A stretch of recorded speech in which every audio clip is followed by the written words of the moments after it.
A Scott Consultoria realiza até amanhã, sexta-feira, o seu encontro de confinamento e recreadores em São Paulo.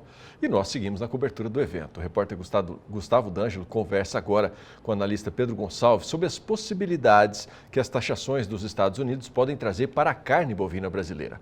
Boa tarde, Gustavo. Olá, muito boa tarde a você e a todos que nos acompanham. Pois é, seguimos aqui direto do encontro de confinamento e recreadores da Scott Consultoria. Nesse momento estou aqui com o Pedro Gonçalves, ele que é analista de mercado da Scott e vai dar um panorama para a gente aí sobre o mercado pecuário, que inclusive é o tema que está sendo discutido no dia de hoje, segundo dia do evento. Pedro, a primeira pergunta é sobre essa movimentação no mercado, as taxações dos Estados Unidos. Como que está isso? De ontem para hoje a gente viu muitas mudanças. O Brasil vai conseguir absorver esse mercado? Na sua análise, o que deve acontecer daqui para frente? Boa tarde. Uma boa tarde a todo mundo que está acompanhando a gente aqui diretamente do evento.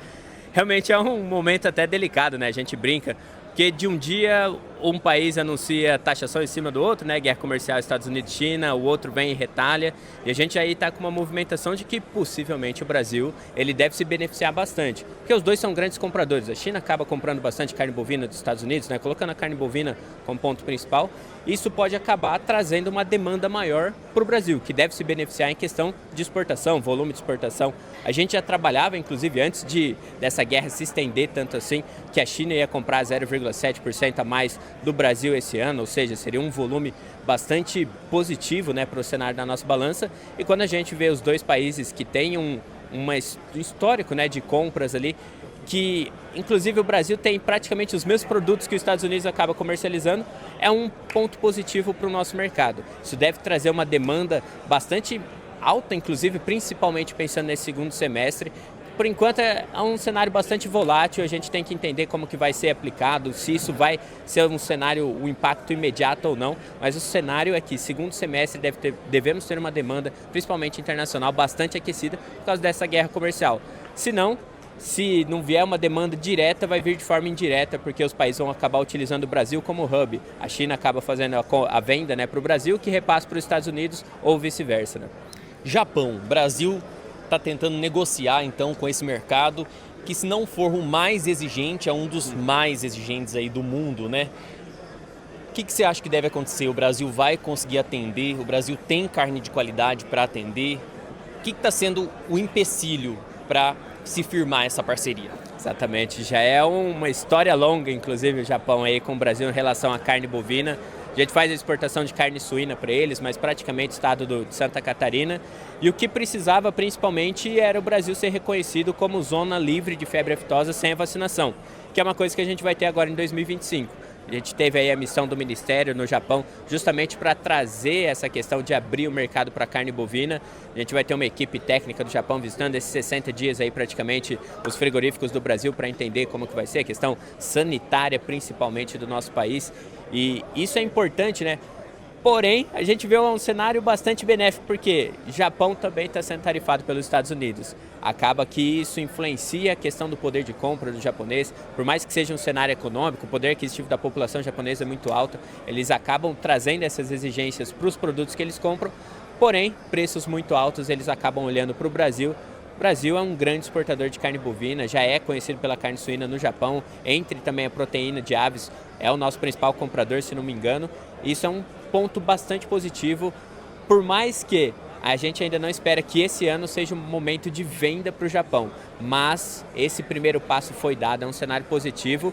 O pico de compras do Japão de carne bovina acaba acontecendo em novembro, então talvez para o final do ano a gente já tenha ali o primeiro passo dado, talvez alguma coisa venha mais positiva, mas o cenário é que 2026 realmente deve ser o ponto ali de parceria total entre o Brasil e o Japão na carne bovina. O pecuarista brasileiro, ele está preparado para atender isso ou dá tempo deles preparar ainda? Que a gente sempre brinca, né? A gente fala do boi China, né? E foi ali uma revolução dentro da nossa pecuária, inclusive.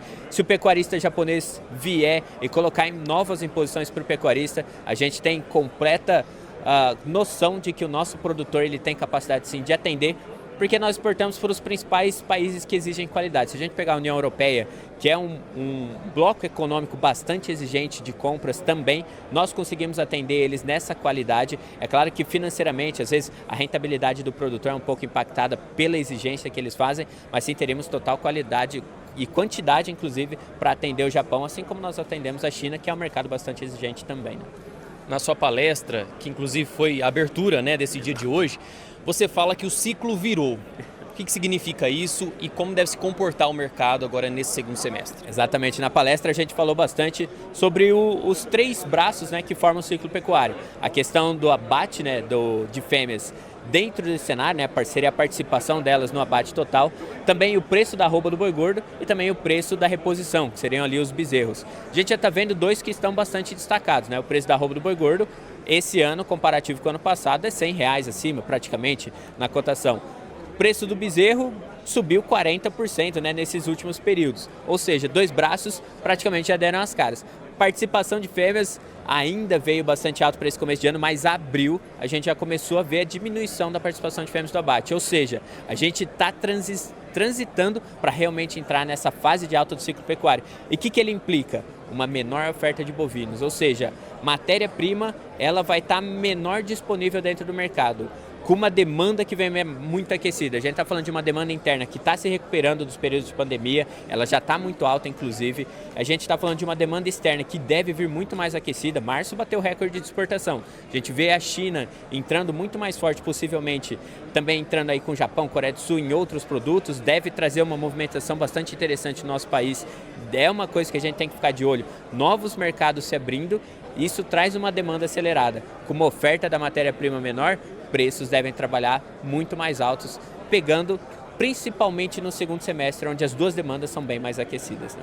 Para encerrar rapidamente, qual que é a dica para o pecuarista e para o setor para acompanhar realmente todas essas mudanças, né, que o mercado está apresentando para a gente? Tem pouca coisa acontecendo, né? A gente brinca aqui, tá falando nas madrugadas, a gente vê novos anúncios, questão de taxação, tudo que está acontecendo é uma coisa que tem que ficar realmente de olho. As mídias sociais ajudam bastante na interpretação disso e para o pecuarista ele tem que ficar bastante atento, principalmente na questão da rentabilidade. A gente está falando de um momento que a arroba do boi gordo é mais cara, porém a reposição está vindo mais cara também, isso pesa no bolso do produtor e também o custo nutricional.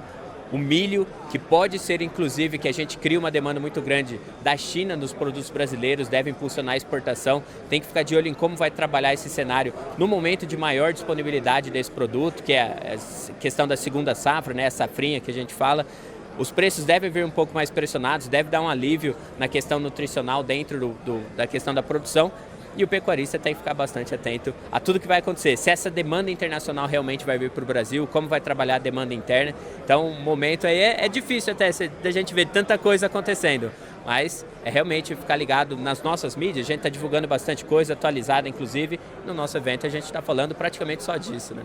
Legal. Pedro Gonçalves, analista de mercado da Scott Consultoria, trazendo um panorama geral aí sobre o mercado pecuário.